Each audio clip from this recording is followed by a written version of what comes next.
Módulo 42, Punçoamento em lajes fungiformes, parte 2. Pretende-se, no corrente módulo, concluir a apresentação dos conceitos relacionados com o punçoamento, procedendo-se à análise das regras regulamentares estabelecidas para o dimensionamento a este tipo de esforço.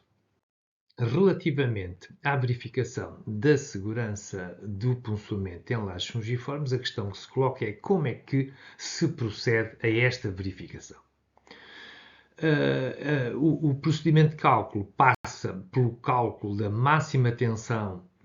que ocorre no perímetro de controle e garantindo que essa máxima tensão verifica a usual condição de segurança, que é o esforço atuante não pode exceder o esforço de corte resistente. O cálculo do esforço atuante e do esforço de corte resistente é, obviamente, efetuado com as regras que a seguir se apresentam,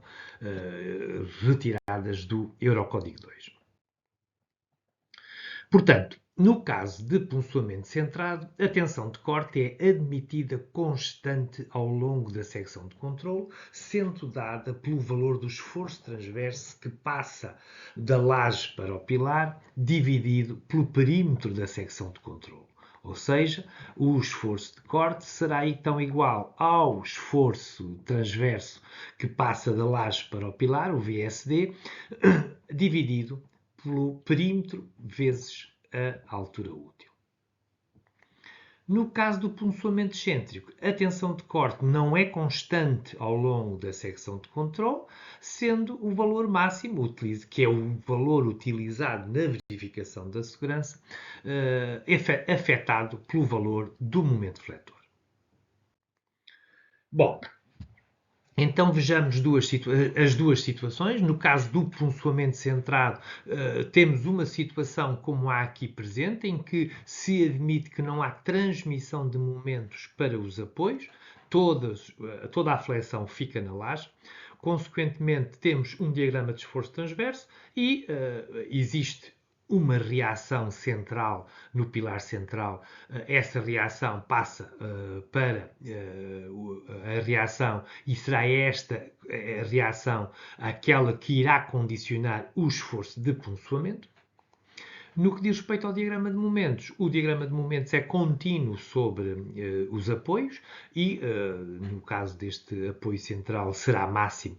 sobre o apoio, não havendo qualquer passagem de momento para os apoios e, como tal, esse ΔM de passagem de momentos é nulo, pelo que não há, digamos assim, nenhum agravamento devido à flexão. Estamos perante um caso de punçoamento centrado, o esforço transverso de corte é igual à reação do apoio e o momento fletor que passa da laje para o pilar é nulo. No caso do punçoamento excêntrico, estou agora a admitir que há uma ligação da laje aos pilares. Devido a esta estrutura, irá naturalmente haver uma transmissão de esforços da laje para o pilar. No que diz respeito ao diagrama de esforços transversos, ele será, obviamente, algo similar ao que aqui está representado, sendo a reação no pilar central, por exemplo, se for aí onde se pretende efetuar a verificação do punçoamento,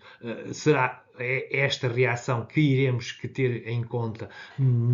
para a determinação do esforço de corte, mas o que vai acontecer é que agora temos nos pilares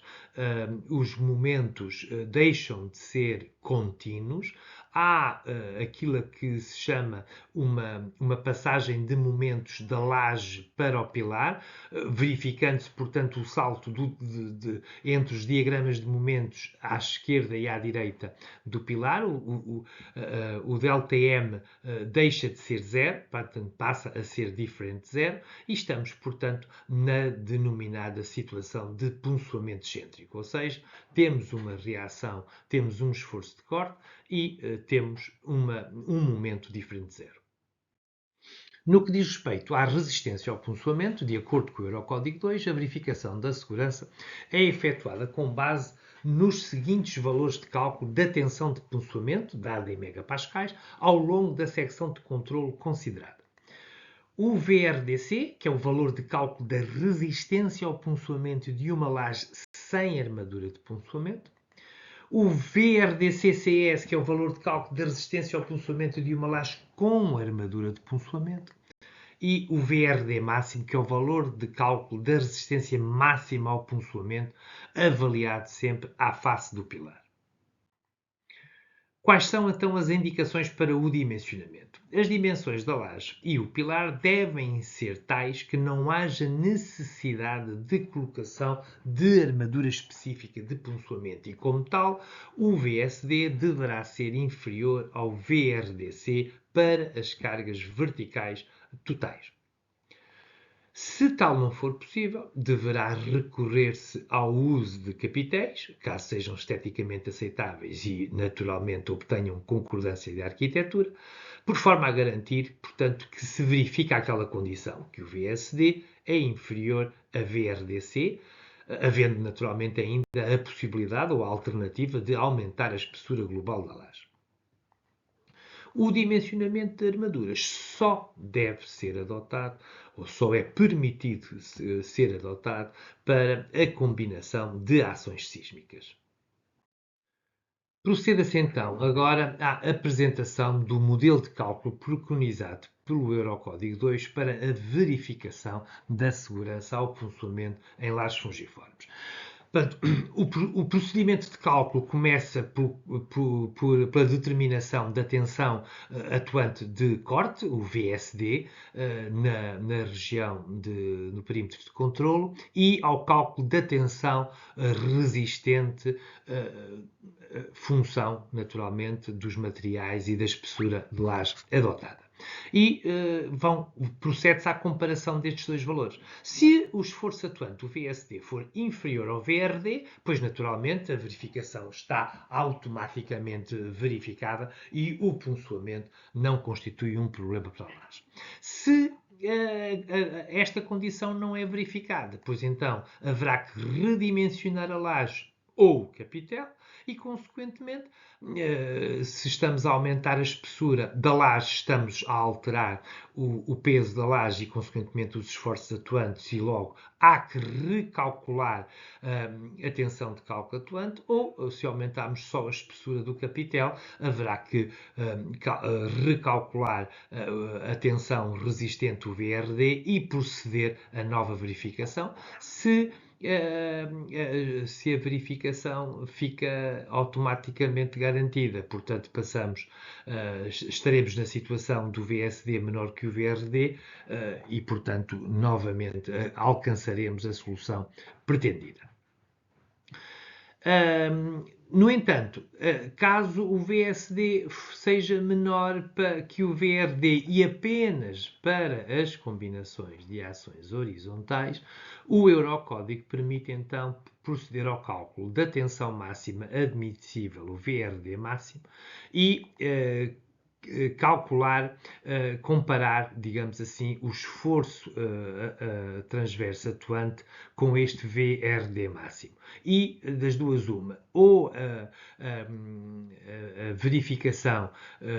é verificada e então é possível proceder ao cálculo de uma quantidade de armadura para a laje, ou o esforço transverso é superior a esse VRD máximo e então não haverá alternativa que redimensionar a laje ou o capitel novamente e o processo reinicia-se na busca da solução que garanta a segurança. Portanto, o método de cálculo baseia-se em verificações efetuadas na face do pilar e do primeiro perímetro de controlo, o 1 da laje. Se for necessária a armadura de ponçoamento, que, como já vimos, só é possível se estiver associada à verificação da segurança para a combinação horizontal de ações, ou seja, para o sismo, deverá determinar-se um outro contorno, o AUT efetivo, a partir do qual a armadura de ponçoamento já não seja necessária. Quanto à resistência ao ponçoamento da laje sem armadura, ela deve ser avaliada sempre na secção de controle de referência. O valor de cálculo de resistência ao ponçoamento dado em megapascais é obtido por esta expressão. VRDC é igual ao CRDC vezes K vezes raiz cúbica de 100 vezes ρ L vezes FCK mais K1 vezes a tensão devido às ações permanentes no botão. E este valor tem que ser superior ou igual a um V mínimo mais K1 vezes a tensão de compressão no botão. Acontece que só existe estas tensões de compressão na laje se existir pré-esforço e, portanto, dentro do programa da unidade curricular de betão estrutural não estamos em consideração com o pré-esforço e, portanto, este termo será sempre nulo. Pelo que restará, portanto, uma verificação similar àquela que fazíamos para as lajes vigadas. O CRDC vale 0,12. O K continua a ser 1 mais raiz de 200 sobre D com D em milímetros e este K não pode exceder o valor de 2. E o ρL não é mais do que a raiz quadrada das percentagens de armadura segundo x e segundo y,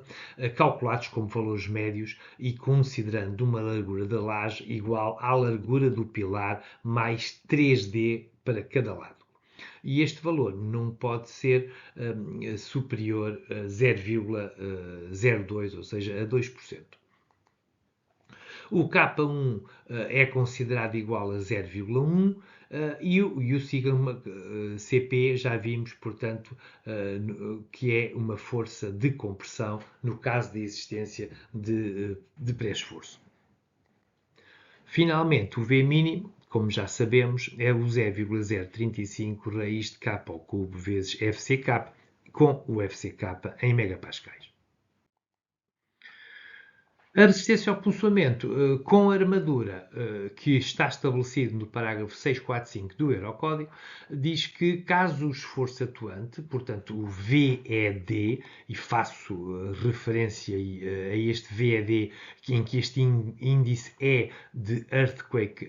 adotado pelo Eurocódigo 2, está colocado para realçar a situação do uso de armadura apenas é válido para as ações horizontais. Portanto, caso este esforço seja superior ao VRDC, é possível ainda recorrer ao uso de armadura de ponçoamento, desde que tal, portanto, não ocorra para as ações, para as combinações de ações verticais, como já referi, desde que se garanta que o VED não exceda ao VRD máximo, que é 0,3 vezes 1 menos FCK sobre 250 vezes FCD, ou seja, com FCK em megapascais. Vejamos então agora a resistência, como é que é determinada a resistência ao ponçoamento de uma solução com armadura. Caso seja necessária a colocação de armadura de ponçoamento, o ISW, que é a quantidade de armadura a ser colocada para resistir ao ponçoamento e que, como se verá, o Eurocódigo obriga a que essa armadura seja colocada entre 0,5D e 1,5D da área carregada, a quantidade de armadura requerida é obtida por esta expressão aqui apresentada, sendo o VSD, como já vimos, a tensão de corte no perímetro de controle. Nesta expressão, o SR é o espaçamento da armadura, o FYD é uma tensão máxima na armadura admitida pelo Eurocódigo, o alfa é o ângulo dos estribos que os estribos a colocar esta armadura fazem com o plano médio da laje. Em geral serão verticais e, portanto, o seno de alfa será 1, mas dizia eu, esta expressão, se multiplicarmos por D, ela transforma-se não em esforço em tensão, mas em esforços, multiplicando por D. D vezes 1 é a área da secção de controle e, portanto, se multiplicarmos por VSD, temos temos o VSD maiúsculo como o esforço total de corte, menos o ponto 75 do esforço resistido pela laje, o VRDC, a dividir pelos restantes termos, em que, como já referi, o FYWD é igual a 250 mais 0,25D e não pode ser superior a 350 megapascais, ou seja, é uma limitação da tensão na armadura. O alfa, como referi, é o ângulo entre as armaduras de ponçoamento e o plano da laje, e o SR é o espaçamento radial dos perímetros de armadura de ponçoamento.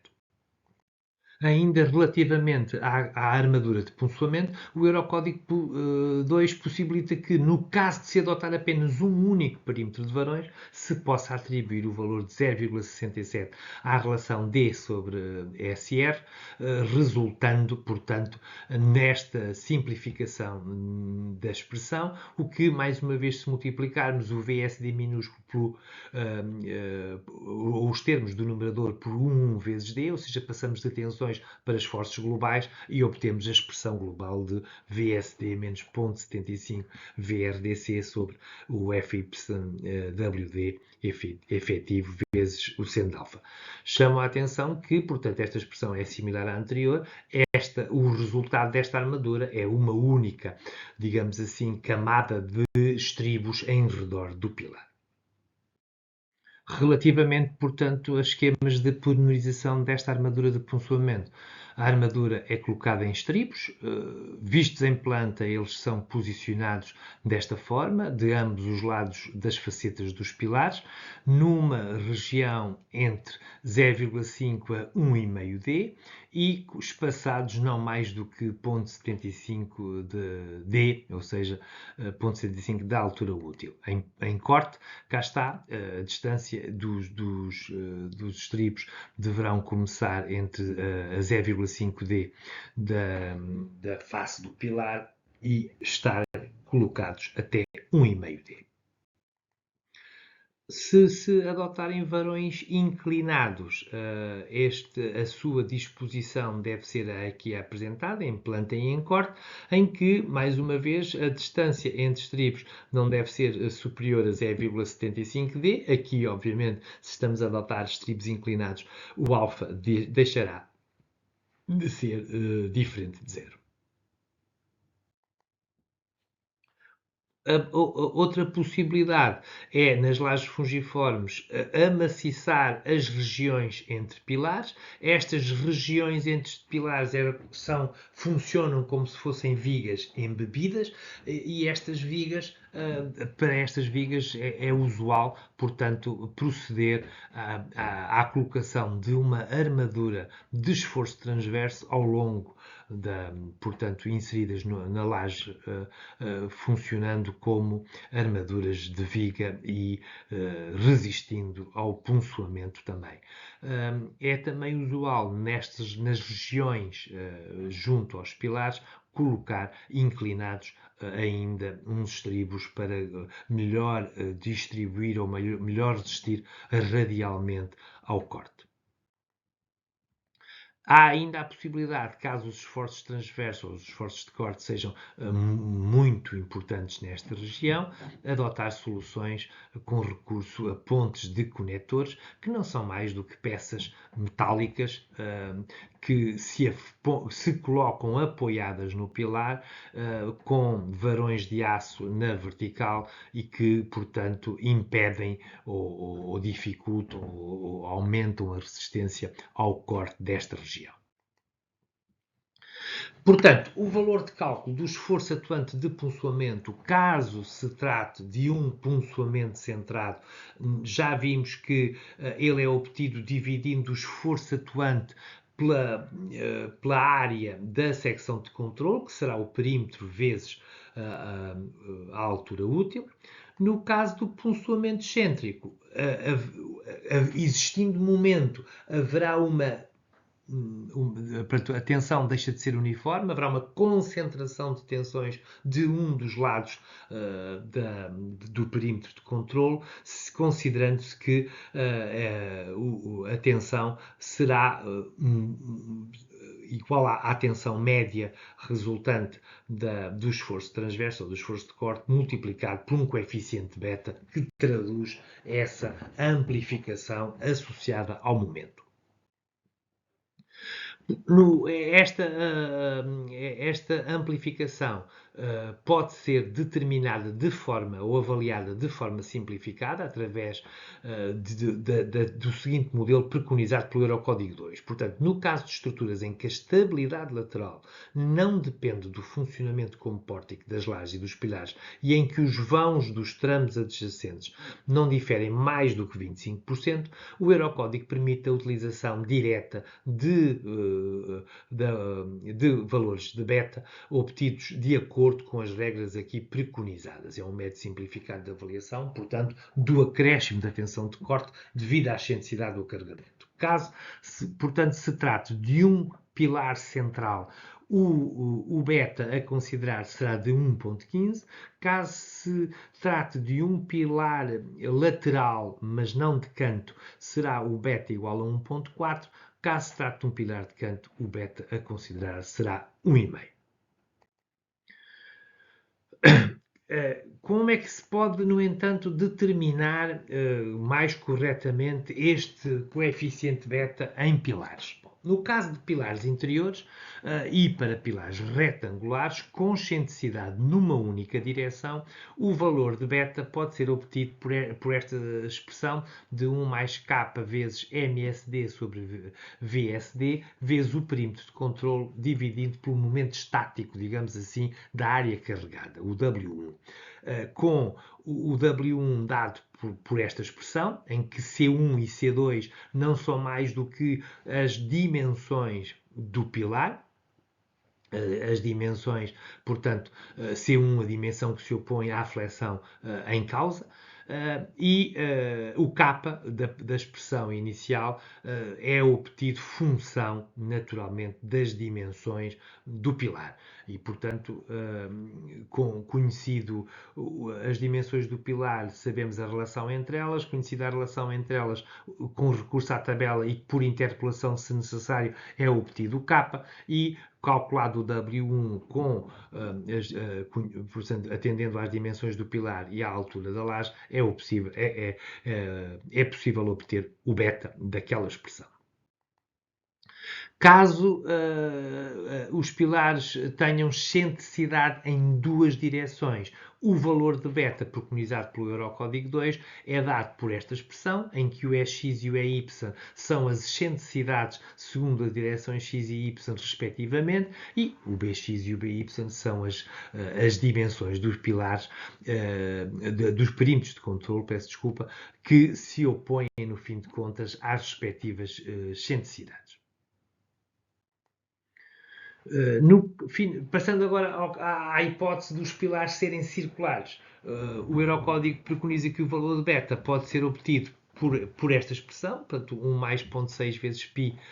vezes a excentricidade do carregamento a dividir por d mais 4 vezes d, em que d é o diâmetro, admitindo-se, portanto, que o pilar é circular, e o E é a excentricidade do carregamento. No caso de punçoamento excêntrico em pilares de bordo e na situação de uma excentricidade para o interior, ou seja, na direção perpendicular ao bordo da laje, o Eurocódigo permite que simplificadamente se considere a força de punçoamento uniformemente distribuída ao longo de um perímetro de controle diminuído, ou seja, um U asterisco, em que nas regiões perpendiculares ao bordo são reduzidas e, portanto, não vai até ao bordo da laje, como aqui representado, ou seja, não poderá ser superior a 1,5D nem 0,5 vezes C1, em que C1 é a dimensão do pilar perpendicular ao bordo da laje. Caso no pilar de bordo tenha excentricidade nas duas direções, o beta é obtido por esta expressão, em que a excentricidade é a excentricidade na direção paralela ao bordo da laje, resultante de um momento em torno de um eixo perpendicular ao bordo da laje, e o coeficiente K é obtido função, novamente, dos coeficientes C1 e C2 do pilar, e o W1 é, mais uma vez, o momento estático da área carregada e, consequentemente, função das dimensões do pilar e da altura útil da laje. Caso se trate de uma excentricidade num pilar de canto para o interior, ou seja, na direção perpendicular ao bordo da laje, de forma idêntica poderá considerar-se a força de punçoamento uniformemente distribuída ao longo do perímetro de controle equivalente, reduzindo o perímetro de controle para o 1 asterisco, em que se procede à retirada de parte do perímetro real de controle. No caso de um pilar de bordo ou de canto com excentricidade para o exterior, o Eurocódigo propõe que se adote um beta igual a 1 mais k vezes MSD sobre VSD vezes o 1 dividido pelo W1, o tal momento estático, em que este momento estático deverá ser calculado considerando a excentricidade em relação ao centro de gravidade do perímetro de controle, naturalmente dada pelo integral entre 0 e o perímetro de controle na globalidade dessa excentricidade do carregamento. Conclui-se assim, com o presente módulo, a apresentação e a análise dos efeitos de punçoamento em lajes fungiformes e a apresentação das regras regulamentares que possibilitam o dimensionamento em segurança a este esforço.